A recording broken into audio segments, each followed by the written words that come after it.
So if like two people were to commit a crime, Yes, but only one was open to communicating, would you still allow that to happen? Not a Yes. crime, just to hurt, yeah, but, definitely. okay. In that situation I told you about the pizza, Mhm, it was 3 people did the robbery. mhm, 2 people showed up, and neither one of them were the shooter. mhm. So the shooter didn't want anything to do with it. Okay, But they still had the conference, so those people can make things right. okay. Yeah. And then, would you stress it's really important to have someone who's not biased, to be kind of a mediator? Yeah, facilitators is usually an unbiased person. Yep. And I can tell you from a person who facilitated a lot of conferences, is still hard because it's human stuff. I've been to some conferences where there's a principals and counselors breaking down in tears, talking about the impact of that situation. And I feel emotion, so sometimes I'm like trying to choke up blood. But, because it's human, that's the whole thing. But the global facilitator, if you notice, when they were talking, what kind of talking did I do? You focused it on that. I asked a question, let them talk. When they couldn't think of anybody, I filled in blanks. That's all I do. I'm not judging what she's saying, I'm completely listening. When you're in a restorative process, you listen to everybody speaking, head and heart, all the time. Accountability, support. So I'm always thinking, I'm not just loving, like everything's okay. I'm thinking, I'm not just thinking, I'm also seeing that, I'm seeing that emotion that you guys were just talking about in your class. I'm seeing that emotion, so, or feeling that emotion anyway.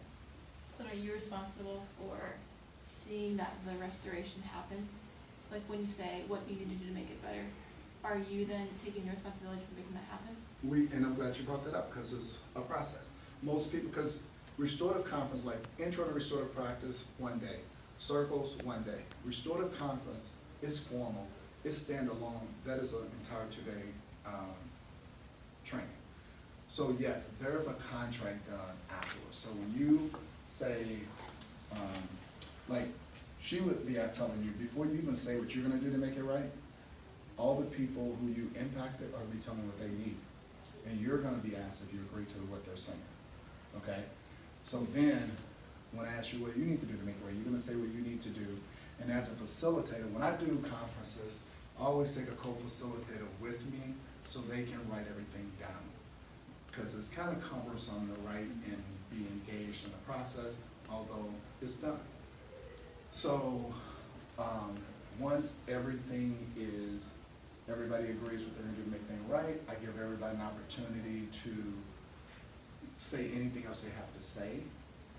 And then after that, another thing about a restorative conference is not a real justice restorative conference if at the end of all of this, there's not food served. And why would that be? Remember, it's a reintegrative shame. So we get in this space, we talk about impact and all that stuff and what we're gonna do to make it right. We do a contract, and then we come together, reintegrate as a community. So that's why there's food. When you start a conference, do you typically start with the victim or do you start asking questions to the person? In a conference, again, it's a formal script and it's a process, but you use, in real justice conference, you start with the person that did the harm. You always start with that person that did the harm. Because one, think about these people around the room. You hurt somebody, you hurt them, or you hurt somebody in their family. So, if I start with one of them, it may jump right into attack mode at you. But you get a chance to be a human now. People get to hear that you're hungry, that whatever that real thing is, and it's a real story. Whatever your situation is, you're being honest, tell your story. So then everybody goes around, and then I start with the person that was harmed the most. And the other thing about it in a restorative conference, you would always have a support. So if you stole Jessica's purse, what's your name? Toby. Say Yep. Toby is he's your cousin, brother, friend. He is there with you, okay? You would have at least one support also. What's your name? Julia. So Julia would be, say, your sister or best friend. She would be there with you. Because, and I'm gonna ask every one of you the same questions. Okay? Every one of you. And because everybody was impacted, like you were saying, her family was impacted, but so was your family. The best conference I had at RAS, it was with a student who, we had him since 7th grade. He was in and out of our school all the time, but he was also in and out of jail all the time. And he was 17 and a half, and he got out of jail. He was supposed to come back to our school. And that my entire team, they were like, we don't want him back. Oh. And so I'm like, let's do a re-entry conference. So I invited that whole wing.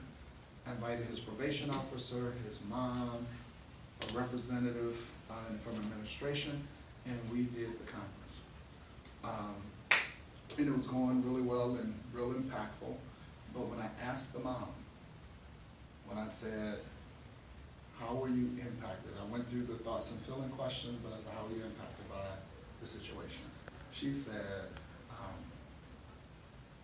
I'm frustrated, I'm embarrassed. I lost 3 jobs because of all the times he's in and out of school and me having to come to meetings like this.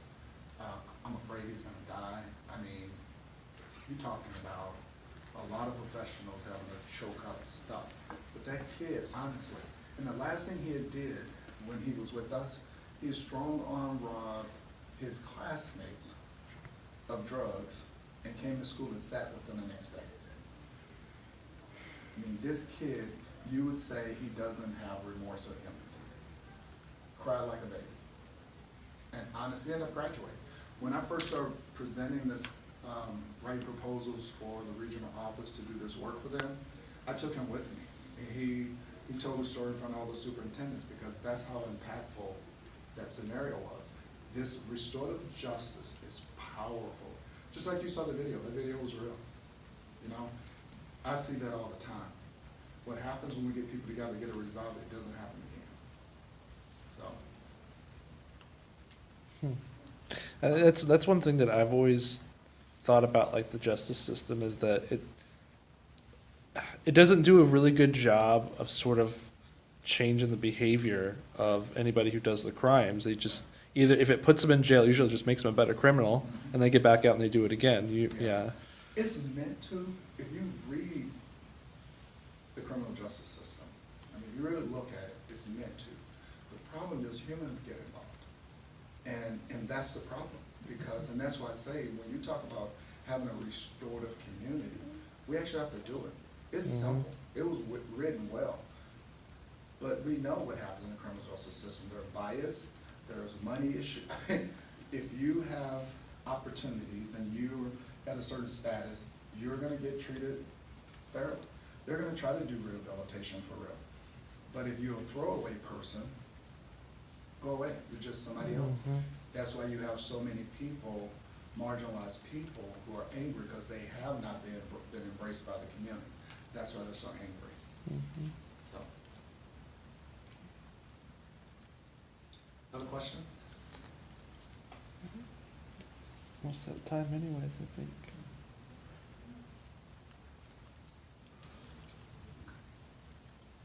Are we good? I think so. What I'm gonna do then is run down to the cards. I want you to have these cards. I bought 10,000 of these cards. I give them to everyone.